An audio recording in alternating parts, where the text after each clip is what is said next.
inti dari adzan memang harus bising, harus mengganggu untuk mengingatkan orang salat. A'udzu billahi minasyaitonir rajim. Bismillahirrahmanirrahim. Hal yang perlu kita ketahui bahwa adzan itu memang untuk mengganggu. Jadi inti dari adzan memang harus bising, harus mengganggu untuk mengingatkan orang salat.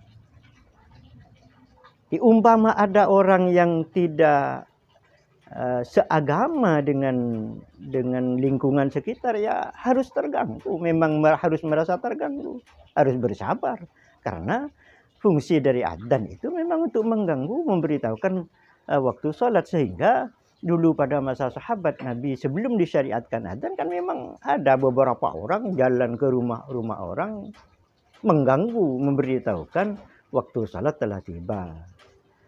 Ada beberapa hadis dan banyak hadis sekali tentang adzan. Yang pertama, sabda Nabi sallallahu alaihi wasallam, yadur rahman ala ra'sil muadzin hatta faraqa an adzanihi.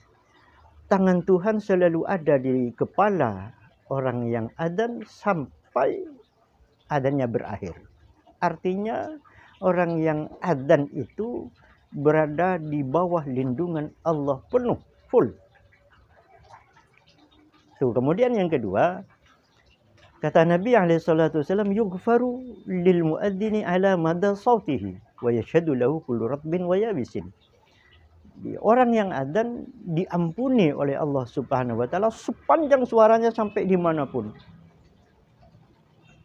Itu diampuni oleh Allah Subhanahu wa taala. Dan yang menjadi saksi terhadap kalimat-kalimat adzan itu adalah kullu ratbin wa yabisin. Segala sesuatu baik yang benda mati seperti rumah-rumah, bangunan-bangunan, terus dan ratbin dan benda yang tumbuh-tumbuhan yang hidup, semua jadi saksi tentang adzan orang yang sedang adzan itu semua.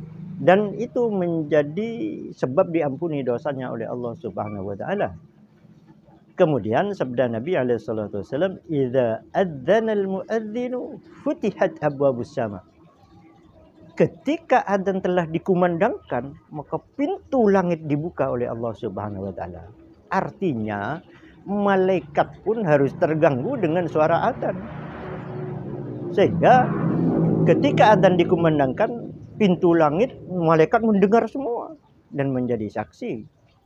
Kalau mereka, para malaikat, merasa terganggu, mestinya ya malaikat akan memberi sanksi, atau Allah Subhanahu wa taala akan memberi sanksi pada seorang yang adzan. Sehingga dalam hal ini fungsi dan tujuan adzan memang untuk disampaikan seluas-luasnya,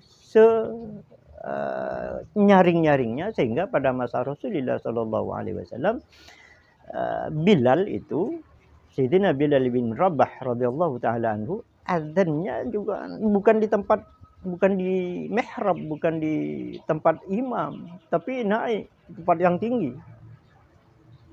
yang dinamakan tempat adzan. Bahkan sampai sekarang kalau di masjid Makkah, di masjid Madinah ada tempat khusus, bukan dibawa orang adzan itu. Itu menunjukkan bahwa adzan memang harus disampaikan seluas-luasnya, senyaring-nyaringnya.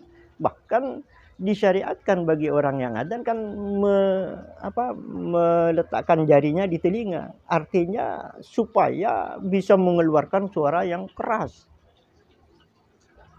Jadi kalau mengatur suara adzan itu artinya mengatur hal yang telah ditetapkan oleh Allah Subhanahu wa taala dan Rasulullah, bahwa adzan itu memang harus dinyaringkan, disampaikan ke mana-mana. Ketika ada orang mengatur Allah. Ya bagaimana mengatur Allah? Minterin Allah namanya itu, minterin Rasulullah Shallallahu Alaihi Wasallam. Jadi kalau ketika kita adzan pintu langit saja dibuka oleh Allah, agar suara adzan itu sampai di sana. Bayangkan dari bumi ke langit itu kan jaraknya perjalanan ke alfi sanatin mimma ta'udun, 1000 tahun perjalanan. Itu yang sejauh itu suara adzan sampai dan disaksikan oleh para malaikat. Kok malah kita manusia yang ada di sekitarnya yang mau ngatur-ngatur dan tidak boleh mengeraskan suara dalam adzan. Itu namanya sudah mengkebiri, sudah mau mengatur syariat Allah Subhanahu wa taala, membuat syariat sendiri, dan artinya menentang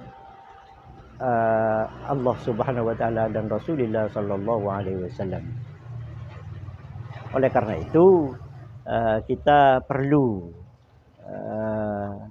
ketika ada hal-hal yang sekiranya perlu disikapi secara syariat, ya kita sikapi secara syariat sesuai dengan yang disyariatkan dalam Islam oleh Allah Subhanahu wa taala dan Rasulullah sallallahu alaihi wasallam. Terima kasih. Assalamualaikum warahmatullahi wabarakatuh.